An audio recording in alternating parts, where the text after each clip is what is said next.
Sign of the Times, episode 536, from this undisclosed picture of sharp-aimed Stevie Jonak. Undisclosed picture of sharp-aimed Stevie Jonak. You can practically hear the picture yelling, "Shut up, shut up, shut up, stop talking." You're probably gonna yell, "I don't know," any second now. Right out of that picture of her. It's a great picture of her. But for the people that love the snaps, my mask, my Pro Wrestling Tees mask. Look at that. You can still wear the mask. Look at that. It serves me well. There, Matt Nix probably packed it up himself when he shipped it. I would think, I would guess. There's Chicken Bob. Chicken Bob looking over there. He's worried. He's worried that Sharp-Aimed Jonak will probably try to run him over with that wheelchair. I won't let her. I won't let her. The book I'm currently reading now, Printer's Error by J.P. Romney and Rebecca Romney, rare book specialist from Pawn Stars. You've probably seen Rebecca on the Pawn Stars, and her husband, who is the brother of former U.S. presidential candidate Mitt Romney. He sure is. That's the thing that's actually happening. But they wrote this book about the history of books. It's a book about books. Bookers should read it. Pamphlet for the Sign of the Times. Everyone needs a pamphlet. And the JB Moonshine t-shirt. Look at that. If you saw JB Moonshine, you could get one, but not at Strawberry Festival in 2022 because that got rained out.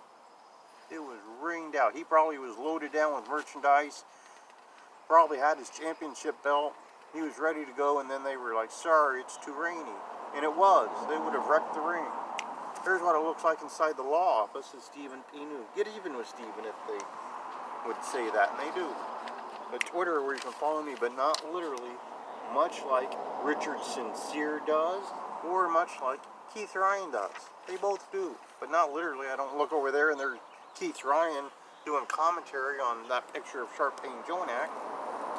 Facebook, the Instagram, the YouTube, which you may be watching right now. Right about now, you're probably watching on the YouTube. Picture of old Ken Hamlin throwing a rock through the McDonald's. He was practicing there, and he's got one in hand. He's like, "Stompin' Steve, you just say Pretzel Party should have made a speech on the Facebook about being on pause. Surely they must understand. You say that one more time." And he's got the rock, and he's just twirling in his hand, ready to throw it. And Stompin' Steve's like, "Pretzel Party? Never mind." And he just walks away dejected. Autographed picture of Seymour Snot, proud member of the Gouge roster, one of the proudest. Old Ken Hamlin, never been to Gouge, but he should. He could go over there, he could ring announce for him, do commentary maybe call a match between Seymour Snot and that dastardly Jakob Hammermeyer. Autographed picture of Kevin Sullivan. I don't think he's ever been to Gouge, but he would love to, I'm sure, because he's a big fan of Seymour Snot. There's Paul Freakshine and John Lennon before they had that falling out back in the late 70s. Paul and Wonderful Zach. Paul and the rest of his freak show. On his knees, Casey Carlisle, both of whom are in the Turnbuckle Turmoil Hall of Fame. There's Casey Carlisle pictures available at CaseyCarlisle.com. That's CaseyCarlisle.com. Home for all your gift-giving needs. Juneteenth is today. You can get some of that for people that are old enough. You can get some of those. It's also Garfield's birthday. You can get some of those. Those would be appropriate. Some of those.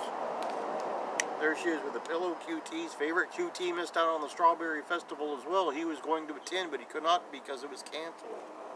There she is if you're smaller, like say your short sleeve Samson or Danica Della Rouge. There she is. There she is, loaded sultry.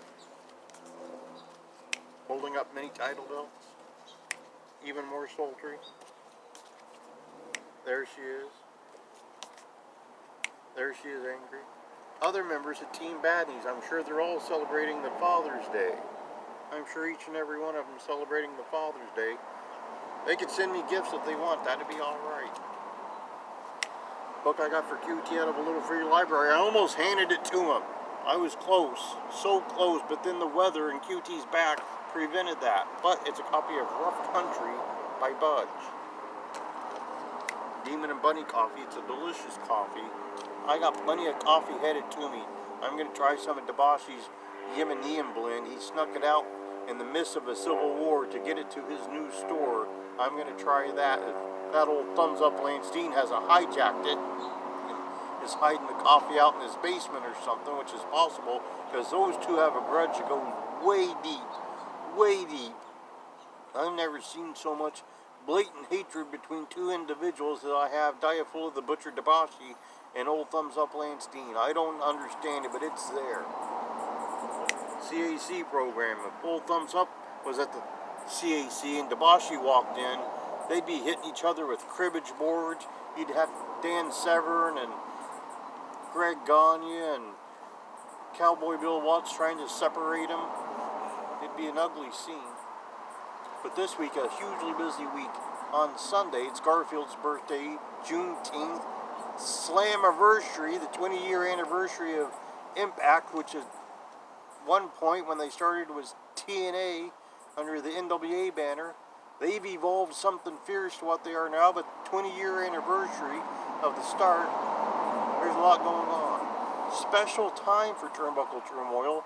We have the hosts of Everything in Wrestling, Coast to Coast, Evan Ginsberg, Buddy Soletto, and Dr. Mike Lano.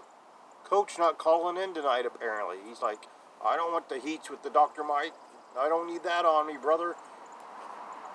He's skipping out. But he went to see Sergeant Slaughter, and Trish Stratus got him in the NGW green room. Trish Stratus looking around like, is Stompin' Steve here? Is he going to try to get me to put his picture in museum quality glass? But I don't think that happened, but it may have. Stompin' Steve probably added some gray hair color and went as South Park Bellinger or something. He's like, I'm clearly not Stompin' Steve. I only go with the things in Marysville, Washington, the only city that exists. And she's like, you're not fooling me, Stompin' South Park. And then there is some sort of security involved.